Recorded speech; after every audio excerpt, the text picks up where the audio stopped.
Complaint ಕೊಟ್ಟಿದ್ದೀರಿ, ಏನು complaint? Sir ಅವ್ರು ಬಂದು ನನಗೆ 2ನೇ ತಾರೀಕು ಬಂದು ಒಂದು ಸುಮಾರು ಸತಿ ಕಾಲ್ ಮಾಡ್ತಾರೆ. ನಾನು ಕಾಲ್ ರಿಸೀವ್ ಮಾಡೋದಿಲ್ಲ.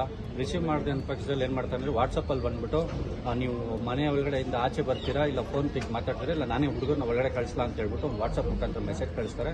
ತದನಂತರ ಅವರು ಯಾವುದಿದು ಅನ್ನೋನ್ ನಂಬರ್, ನನಗೆ ಅವ್ರ ಪರಿಚಯನೇ ಇರೋದಿಲ್ಲ. ಸರಿ ಅಂತೇಳಿ ನಾನು ಕಾಲ್ ಬ್ಯಾಕ್ ಮಾಡ್ತೀನಿ. ಕಾಲ್ ಬ್ಯಾಕ್ ಮಾಡಿದಾಗ ತುಂಬ ವಲ್ಗರಾಗಿ ಮಾತಾಡ್ತಾರೆ. ಸತೀಶ್ ಅವ್ರ ಮನೆ ಬಂದು ನನಗೆ ತೋರಿಸ್ಬೇಕು, ನೀನು ಈಗ ನನ್ನ ಜೊತೆ ಬಂದು ನಾನು ಕಾರ್ ಹತ್ಬೇಕು, ಇಲ್ಲ ಅಂತ ಹೇಳಿದ್ರೆ ಹಂಗೆ ಹಿಂಗೆ ಅಂತೇಳಿ ತುಂಬ ವಲ್ಗರಾಗಿ ಬರೀ ಸೊಂಟದ ಕೆಳಗಡೆ ಪದಗಳನ್ನ ಮಾತ್ರ ಮಾತಾಡ್ತಾರೆ.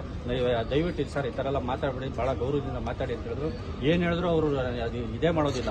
ಅವ್ರ ಇಂಟೆನ್ಷನ್ ಏನಿದೆ ಅಂತ ಹೇಳಿದ್ರೆ ಮನೆ ಹತ್ರ ಬಂದ್ಬಿಟ್ಟು ಯಾರು ಹುಡುಗರನ್ನೆಲ್ಲ ಕಳಿಸಿ ಫಸ್ಟ್ ಕಾರ್ ಕೋಟರ್ಸ್ನೆಲ್ಲ ಕಳಿಸ್ಬಿಟ್ಟು ಒಳಗಡೆ ಒಳಗಡೆಯಿಂದ ಆಚೆ ಬರ್ತಿರಲ್ಲ, ನಾನೇ ಒಳಗಡೆ ಬರಲ್ಲ ಅಂತ ಹೇಳ್ಬಿಟ್ಟು ಒಂದು ಎದುರಿಸ್ತಾರೆ. ಎದುರಿಸಿದಾಗ ಏನು ಮಾಡ್ತೀವಿ ಅಂತ ಹೇಳಿದ್ರೆ ಇಮಿಡಿಯೇಟ್ ಆಗಿ ಕೇರ್ ಸ್ಟೇಷನ್ಗೆ ಒಂದು ಇಮೇಲ್ ಕಂಪ್ಲೇಂಟ್ ಕೊಡ್ತೀನಿ.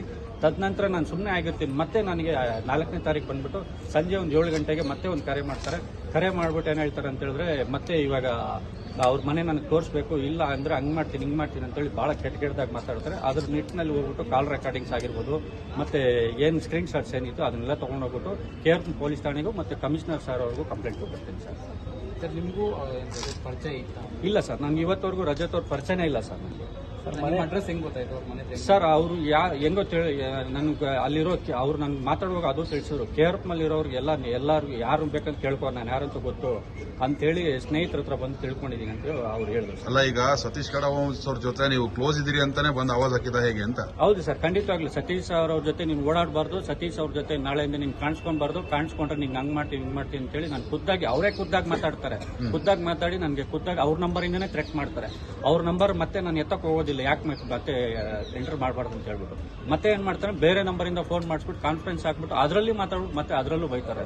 ಏನ್ ಮಾತಾಡಿದ್ರೆ ಸತೀಶ್ ಅವ್ರ ಫ್ಯಾಮಿಲಿನೆಲ್ಲ ಫುಲ್ ಅಷ್ಟು ಕೆಟ್ಟದಾಗಿ ಬೈತಾರೆ. ಅಷ್ಟನ್ನು ಡಾಕ್ಯುಮೆಂಟ್ಸ್ ಎತ್ಕೊಂಡು ಹೋಗ್ಬಿಟ್ಟು ಸ್ಟೇಷನ್ಗೆಲ್ಲ ಕೊಟ್ಟಿದ್ದೀನಿ ಸರ್. ಸರ್ ಈಗ ಆಡಿಯೋ ರೆಕಾರ್ಡ್ ಎಲ್ಲ ಇದೆ ಸರ್, ನಿಮಗೂ ಇವಾಗಲೇ ನಾನು ಶೇರ್ ಮಾಡ್ತೀನಿ ಸರ್. ಹೌದು ಸರ್, ಅಲ್ಲಿ ಕಿರಣ್ ಅಂತ ಹೇಳ್ಬಿಟ್ಟು ಯಾರೋ ರಾಜಾಜಿನಗರ್ ಕಿರಣ್ ಅಂತೆ ಸರ್ ಅವರು. ಅಲ್ಲಿ ನನ್ನ ಸ್ನೇಹಿತರು ಬಂದ್ಬಿಟ್ಟು ಅವರು ಅಲ್ಲಿ ಒಂದು ಹೋಟ್ಲಲ್ಲಿ ಬಂದ್ಬಿಟ್ಟು ಬೆಳಗ್ಗೆ 10 ಗಂಟೆನೂ ಕುಡ್ಕೊಂಡಿರ್ತಾರೆ, ನೀನು ಹುಷಾರು ಅಂತ ಹೇಳ್ಬಿಟ್ಟು ನನ್ನ ಸ್ನೇಹಿತರು ಪಾಪ ವೆಲ್ವಿಷರ್ ಆಗಿರ್ತಾರೆ. ಅವ್ರು ಬಂದು ನನಗೆ ಮಾಹಿತಿ ಕೊಡ್ತಾರೆ. ಅದನ್ನು ಸಹಿತ ನಾನು ಇನ್ಸ್ಪೆಕ್ಟರ್ಗೆ ಎಲ್ಲ ಮಾಹಿತಿ ಕೊಟ್ಟಿದ್ದೀನಿ ಸರ್. ಸರ್ ಈಗ 5ನೇ ತಾರೀಕು ನನಗೆ ಕಂಪ್ಲೇಂಟ್ ಕೊಟ್ಟಾಗ NCR ಮಾಡ್ಕೊಂಡಿದ್ದು, ಮತ್ತೆ ಕೋರ್ಟ್ಗೆ ಹೋಗ್ಬಿಟ್ಟು ನಾನು ಜಡ್ಜ್ ಅವ್ರಿಗೆ ಹೋಗ್ಬಿಟ್ಟು ಎಲ್ಲ ಎಕ್ಸ್ಪ್ಲೇನ್ ಮಾಡಿದ್ಮೇಲೆ ನಮ್ಮ ಅಡ್ವೊಕೇಟ್ ಅವ್ರು ಬಂದಿದೆ, ಎಲ್ಲ ಎಕ್ಸ್ಪ್ಲೇನ್ ಮಾಡಿದ್ಮೇಲೆ FIR ಮಾಡೋಕ್ಕೆ ಡೈರೆಕ್ಷನ್ಸ್ ಕೊಟ್ಟರು.